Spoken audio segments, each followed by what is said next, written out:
Hello,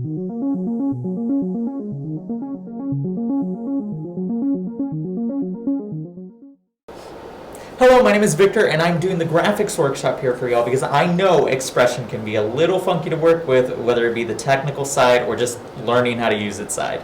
So let's hop into it. So once you open your Xpression file, you might find yourself on a screen like this. This is not the screen you want to be in. To get to your screen, you want to go to the top, and as you can see, you're on layout. You want to go ahead and click on sequence at the very top. And here you'll find where you'll be keeping all of your graphics, all of your other stuff, where you will be taking them online and offline as you go. Now, from here, you click on a graphic you want to change. So this is a single anchor lower third. We don't want it down here on the bottom right. You can see what it looks like right now.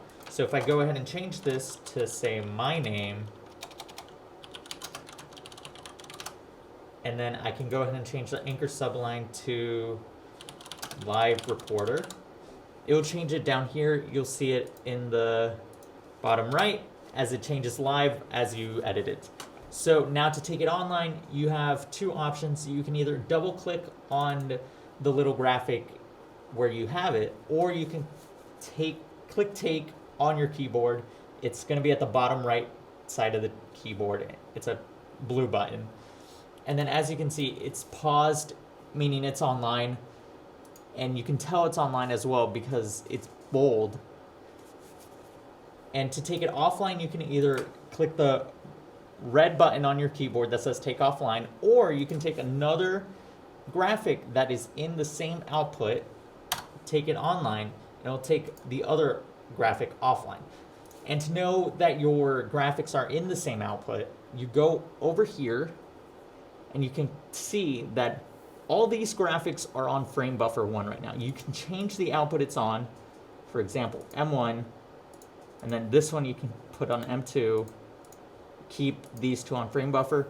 And the reason you might want to do this is if you need two graphics up on the screen at the same time, you might want to have one of them on M1 and the other one on frame buffer 1.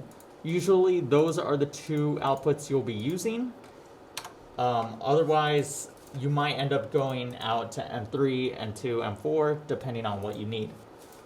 Now, for images, say you need to put an image, a full screen image on the screen, you'll want to pull out a graphic you have over here in your scene manager on the left side that can let you edit its image. So this blue screen right here, I can edit it.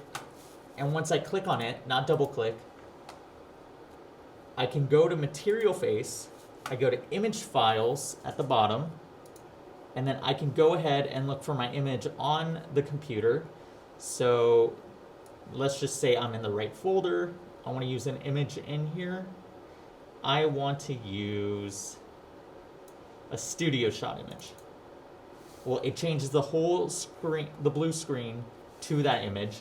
So now once I take it live, I know it's going to be showing this bottom right image in M4. So if I don't want it M4, say I want it in M1, I can just take it offline, change it, and then take it online. I would not change it. I would not change the output while it's online because that will not update it. So take it offline when you're changing outputs. And there you have it. Those are the basics on how to use Xpression. There are a lot more things you can do with this program, but that's all you need to know how to use it and roll with it. So thank you for watching.